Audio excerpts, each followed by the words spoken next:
ఈ మధ్య తెలంగాణ రాజకీయాల్లో ఎవరిని కదిలించినా ఒక్కటే ముచ్చట, ఒక్కటే టెన్షన్. గులాబీ కండువ తీసి కాంగ్రెస్ కండువ కప్పుకున్న ఆ 10 మంది ఎమ్మెల్యేల సీట్లు ఉంటాయా ఊడతాయా అని. అయ్యో, మేమేం పార్టీ మారలేదండి, కేవలం మా నియోజకవర్గం అభివృద్ధి కోసమే సీఎం పక్కన కూర్చున్నామని ఇన్నాళ్లు కవర్ డ్రైవ్లు వేసిన మన జంపర్ ఎమ్మెల్యేలకు ఇప్పుడు హైకోర్టు ఫ్యూజులు ఎగిరిపోయే షాక్ ఇచ్చింది. ఫిరాయింపు ఎమ్మెల్యేలపై దాఖలైన అనర్హత పిటిషన్లపై సుదీర్ఘ వాదనలు పూర్తి చేసిన రాష్ట్ర హైకోర్టు తుది తీర్పు సెప్టెంబర్ 16కి రిజర్వ్ చేసింది. తీర్పు డేట్ ఫిక్స్ అయిందనే వార్త వినగానే ఆ జంపింగ్ జపాంగ్ల గుండెల్లో రైళ్లు కాదు, ఏకంగా బుల్లెట్ ట్రైన్లు పరిగెడుతున్నాయట.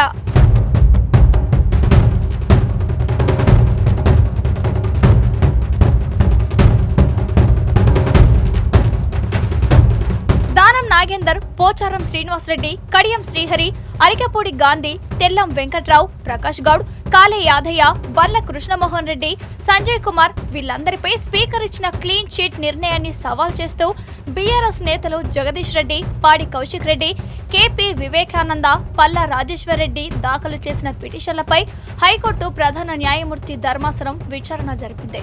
ఇక్కడ విచిత్రం ఏంటంటే, ఫిరాయింపు ఎమ్మెల్యేల తరపు లాయర్లు కోర్టులో ఏమన్నారో తెలుసా?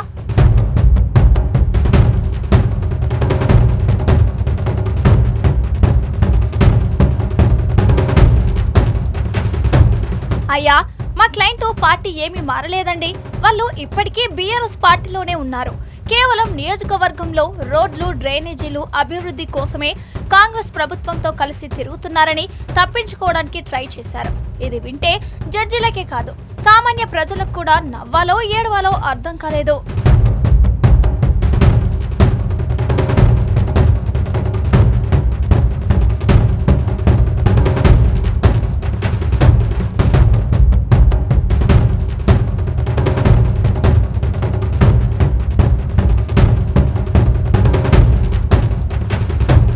అభివృద్ధి డ్రామాకి కౌంటర్ గా బీఆర్ఎస్ సీనియర్ న్యాయవాదులు కోర్టు ముందు పెట్టిన ఆధారాలు చూస్తే మైండ్ బ్లాక్ అవ్వాల్సిందే. వీళ్ళు పార్టీ మారలేదని స్పీకర్ నోటీసులు కొట్టేశారు సరే, కానీ బీఆర్ఎస్ గుర్తుపై గెలిచి పార్లమెంట్ ఎన్నికల్లో కాంగ్రెస్ అభ్యర్థుల తరపున మైకులు పట్టుకుని ప్రచారం చేసిన వీడియోలు ఇవిగో.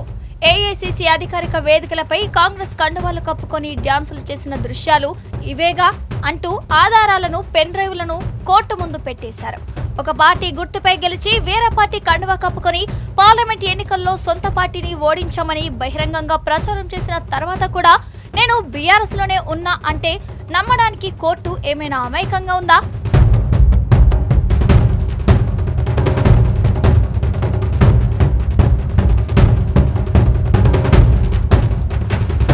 స్పీకర్ వద్ద ఈ పిటిషన్లు నెలల తరబడి మూలన పడి ఉంటే హైకోర్టు తీవ్రంగా పరిగణించి గడువు విధిస్తే గానీ అక్కడ కదలిక రాలేదు. తీరా స్పీకర్ క్లీన్ చీట్ ఇస్తే దాన్ని సవాల్ చేస్తూ బీఆర్ఎస్ నేతలు హైకోర్టును ఆశ్రయించారు. పిటిషన్లను కొట్టివేయడానికి స్పీకర్ పరిగణలోకి తీసుకున్న ఆధారాలను అసలు పిటిషనర్లకు అందజేయకపోవడంపై కూడా ప్రశ్నలు తలెత్తాయి. ఒక వ్యక్తి స్వచ్ఛందంగా పార్టీ సభ్యత్వాన్ని వదులుకున్నాడని చెప్పడానికి అధికార పార్టీ ప్రచారంలో పాల్గొనడం కంటే పెద్ద ఆధారం ఏం కావాలి?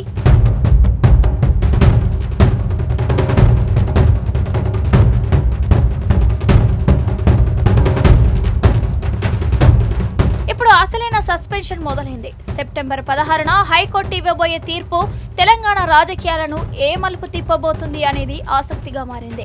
ఒకవేళ హైకోర్టు గనక ఈ 10 మంది ఎమ్మెల్యేలపై అనర్హత వేటు వేస్తూ సంచలన తీర్పు ఇచ్చిందో, రాష్ట్రంలో ఏకంగా 10 నియోజకవర్గాల్లో ఒకేసారి ఉప ఎన్నికలు వస్తాయి. ఇప్పటికే సీనియర్ల అసంతృప్తితో సతమతమవుతున్న కాంగ్రెస్ ప్రభుత్వానికి ఈ తీర్పు మింగలేక కక్కలేకపోయే పరిణామంగా మారుతుంది. మరోవైపు జనాల్లో రేవంత్ ప్రభుత్వంపై టన్నుల కొద్దీ వ్యతిరేకత ఉంది.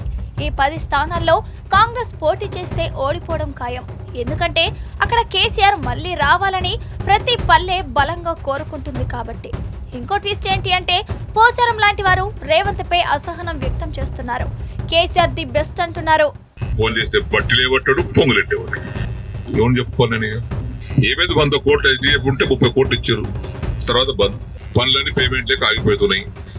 ఆ కాంట్రాక్ట్ బంద్ చేయమంటే పేమెంట్ ఇవ్వని అంటున్నాడు. దావకార బాన్సుడు బంద్ అయింది. సిద్ధపరిసర వారి కాంట్రాక్ట్ 40 కోట్లు ఇవ్వాలి, వాడు బంద్ చేసిండు. ఫోన్ చేస్తే బట్టిలేబట్టాడు, పొంగులెట్టేవాడు. ఏమని చెప్పుకోను నేను? రాజకీయ పరిణామాల వల్ల కొంతమంది దౌర్భాగ్యులు చేసినటువంటి బాధల వల్ల నేను కొంత నిర్ణయం తీసుకొని మారాల్సి వచ్చింది. అందుకే ఇప్పుడు ఆ 10 మంది ఎమ్మెల్యేలు అయ్యో దేవుడా, హైకోర్టు గనుక అనర్హత వేస్తే వెంటనే సుప్రీంకోర్టుకు వెళ్లాలా లేక ఉప ఎన్నికలకు రెడీ అవ్వాలా అని అర్ధరాత్రులు నిద్ర లేకుండా గడుపుతున్నారట. ఏది ఏమైనా రాజ్యాంగంలోని 10వ షెడ్యూల్ అంటే పార్టీ ఫిరాయింపుల నిరోధక చట్టం అనేది ప్రజాస్వామ్యాన్ని కాపాడడానికి ఉందో లేక అధికారంలో ఉన్న నాయకులు తమ స్వార్థానికి వాడుకోవడానికి ఉందో ఈ సెప్టెంబర్ 16న తేలిపోనుంది.